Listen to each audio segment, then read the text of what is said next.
Alguns economistas afirmam que uma série de fatores como o clima e até reflexos ainda da pandemia justificam, de certa forma, a alta da inflação neste ano. Mas que algumas medidas poderiam ser tomadas para conter a alta dos alimentos. Esse assunto para o nosso especialista, professor e pesquisador do IPEA, José Eustáquio, que já está aqui comigo. O maior prazer estar aqui. Tudo bem? Boa tarde, como você está? Prazer é todo meu, viu, Sebastião? Faz um tempo, né? E nos encontramos aqui nesse carnaval. Que bom, pois é, a gente continua pulando aqui nas informações e trabalhando de qualquer forma é preciso, né, Eustáquio? Bom, me diga lá, e essa questão, Eustáquio, aí de que eu li, né, essa informação eu busquei de que alguns analistas consideram que desde a pandemia a gente vem tentando se equilibrar. Aliás, li artigos seus também falando de que há décadas que a gente procura uma forma de emergir, talvez, aí, né? Sair dessa questão inflacionária complicada, né? Alta de alimentos. O que pode ser feito ainda? Qual é a situação, Eustáquio, que justifica essa alta de alimentos dessa forma agora? Esse, entre aspas, descontrole, a gente diria. É um pouco isso, viu? E aí, pegando o gancho da reportagem anterior, Sebastião, a melhor política social que um governo pode fazer é redução do preço dos alimentos. E o que nós observamos hoje no Brasil é que há uma pressão inflacionária muito grande, né, nesses produtos. E quando isso pega a questão do alimento, normalmente as pessoas mais pobres, né, as pessoas que dependem do seu orçamento para comprar alimento, é que são mais prejudicadas. Então, na semana passada, o governo reuniu tanto com o ministro da Agricultura quanto o ministro do Desenvolvimento Agrário e outras autoridades para tentar verificar que tipo de medida poderia ser feito para tentar minimizar a pressão inflacionária nos alimentos. E eu destaco, viu, Sebastião, 6 grupos de políticas.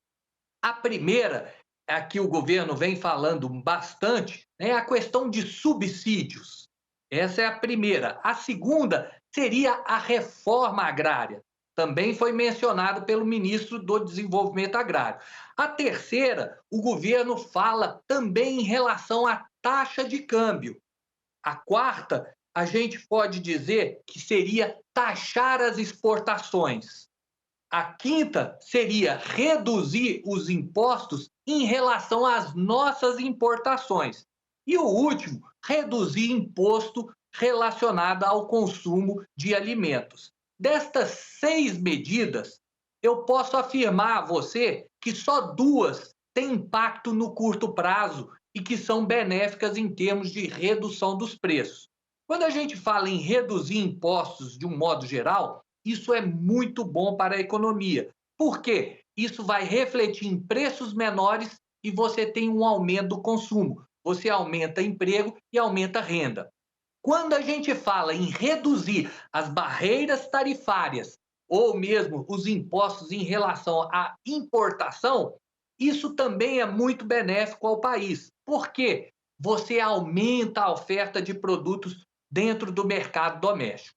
Agora, em relação às outras 4 propostas que eu mencionei, a gente tem que avaliar um pouco. Quando a gente fala em subsídios, por mais que sejam interessantes, os subsídios distorcem a economia. Estou falando nos recursos subvencionados, seja no crédito rural, seja mesmo no seguro rural. Ou seja, quando a gente tem muito subsídio na economia, isso cria uma ineficiência produtiva e indiretamente nós elevamos os preços na nossa economia. O que acontece?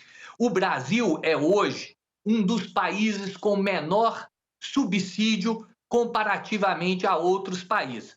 Para se ter uma ideia, 1,5% do valor bruto da produção são os subsídios que o governo brasileiro concede ao setor. Quando a gente analisa os países da OCDE, essa média é de 16,5%. Ou seja, o Brasil está muito bem, com pouco subsídio, e isso vai movimentar a nossa economia e deixarmos mais competitivos.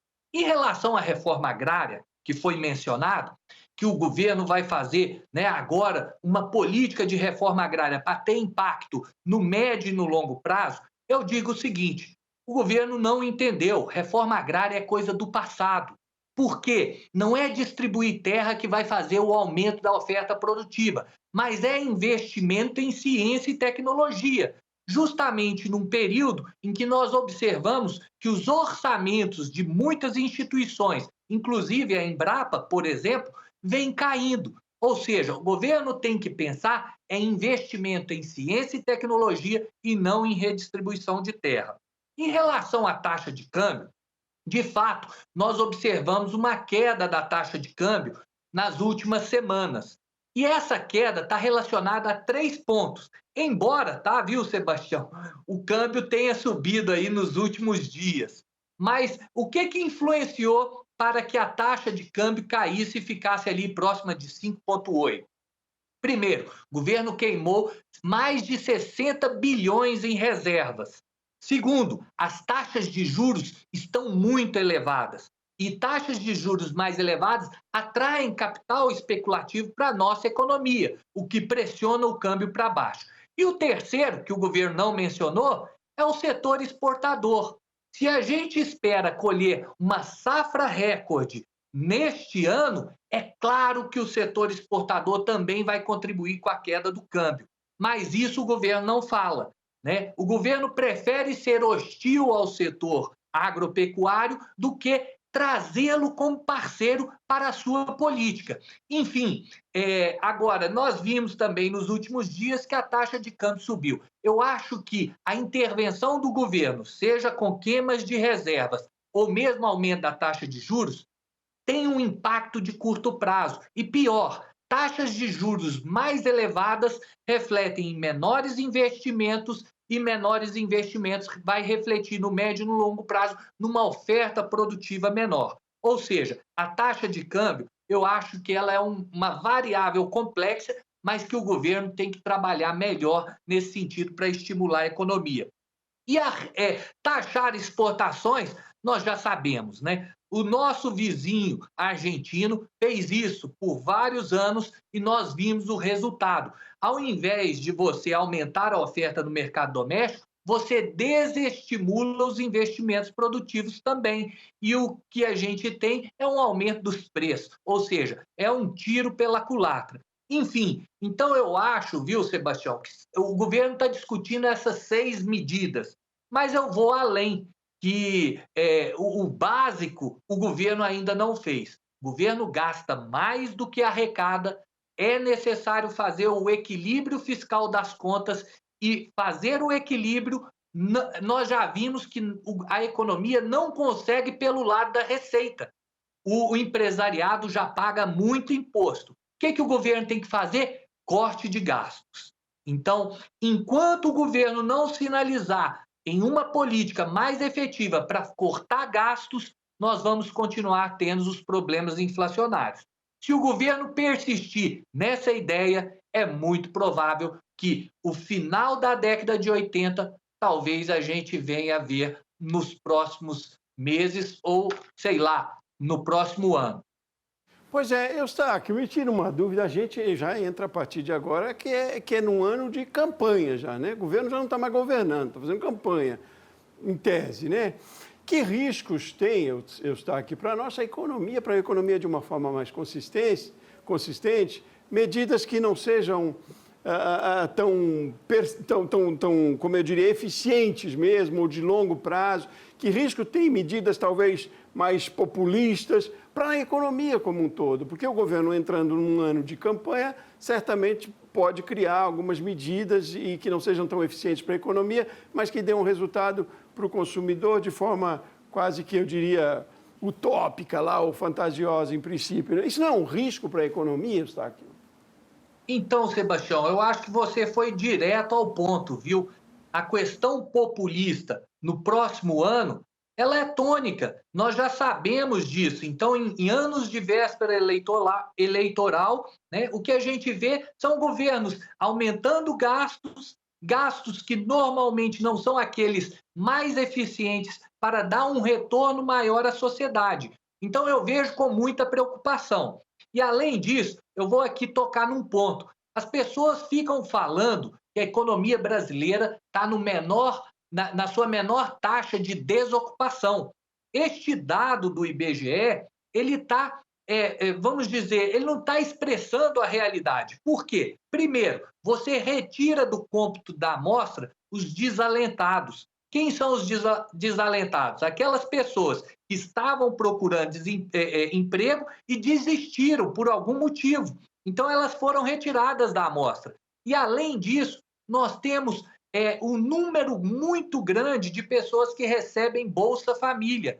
E, normalmente, há uma escassez de mão de obra no campo. E quando a gente quer contratar, o que a gente observa é que aquela pessoa que recebe o benefício prefere ficar na informalidade e ter um bico ou outro ali. Ou seja, há uma dificuldade grande de se arrumar a mão de obra, né? Enfim, então o que eu vejo é o seguinte: o governo vai explorar, né, a questão de que a economia está aquecida, quando na verdade não está, vai explorar políticas populistas de curto prazo, né? Por exemplo, falar em reforma agrária hoje é o governo desconhecer que não foi distribuição de terra que fez o aumento da produção, mas foi investimento em ciência e tecnologia. Ou seja, retroagimos 50 anos.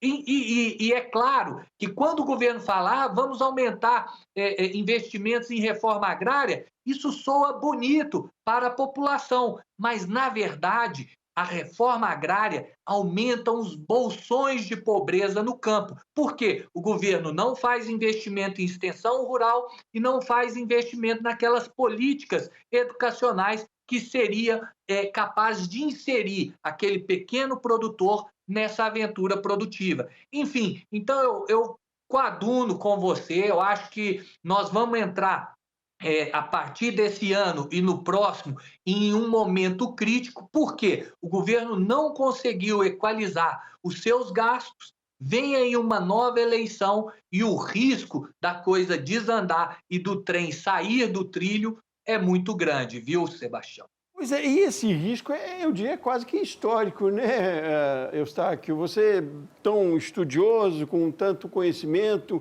em governos anteriores também, no último nem se fala, mas tem governos anteriores também, um pouco mais populares, não se teve também tanto sucesso nessas medidas ou em medidas econômicas que tirassem a gente dessa questão submergente aí, não é, Eustáquio? A gente vem historicamente patinando, não? Olha, eu concordo com você que depois da redemocratização do país, nós tivemos muita dificuldade, mas tivemos lampejos de organização. Então, por exemplo, a lei de responsabilidade fiscal foi muito importante, né? A lei do teto dos gastos também foi essencial, mas o que a gente viu nos últimos anos foi uma ideia de se contrariar o equilíbrio fiscal. E no governo passado, mesmo com uma pandemia, as estatais tinham superávites, o governo estava reduzindo, né, o gasto público ao longo dos anos, a ponto de ter superávit nos últimos anos. Ou seja, com a entrada do governo a partir de 2022, e aquela ideia, né, muitos colegas economistas que estudaram comigo e que pensam dessa forma, que governo é capaz de fazer investimento. Na verdade, governo não faz investimento. O governo retira dinheiro do setor privado, aloca de forma ineficiente em outras áreas, o que não faz com que a economia cresça do modo se fosse um investimento do setor privado. Então, eu acho que a ideia de que o governo tinha que fazer um ajuste fiscal pelo lado da receita foi muito equivocado. E, ao sinalizar isso, né, mesmo Campos Neto, que era presidente do Banco Central, que vinha de um governo passado, ele foi obrigado a aumentar taxas de juros. E o governo vinha sinalizando de que quando o presidente do Banco Central se alternasse, que as taxas de juros iam cair. Ou seja, foi também um anúncio, vamos dizer, não muito baseado na ciência econômica, e, é claro, não se faz milagre. Quando o governo gasta muito, ele tem que aumentar, de um lado, a taxa de juros para controlar o nível de preço dentro da economia. Então, basicamente, é isso que está acontecendo. O que nós vimos? vimos a explosão do preço dos alimentos, né? Primeiro foi o azeite de oliva, depois veio o café, depois veio a picanha, depois vieram vários produtos, né? Tá certo que quando a gente analisa o café, o ovo, existem especificidades setoriais que estão além do governo. Mas é o seguinte: se o governo não fizer o dever de casa, é difícil a gente controlar os preços de um modo geral. Então, enfim, eu acho que a gente, e aí voltando um pouco o seu comentário, a gente tem que ter governo que tenham políticas de Estado e não governos que façam políticas para se perpetuar no Estado. É isso, nada como conhecimento. É uma aula que a gente tem com você aqui, Eustáquio, não é conversa de mesa de bar, não. É muito conhecimento, muita informação. Fico muito feliz de conversar com você, sempre nos acrescenta e muito. Obrigado por hoje, pelas informações, pela sua análise aí, Eustáquio, viu? A gente volta a conversar na próxima semana, né? Eu quero ser feliz de reencontrá-lo, viu, Sebastião? Um Certo. abraço e bom carnaval. Um abraço, meu amigo, para você também.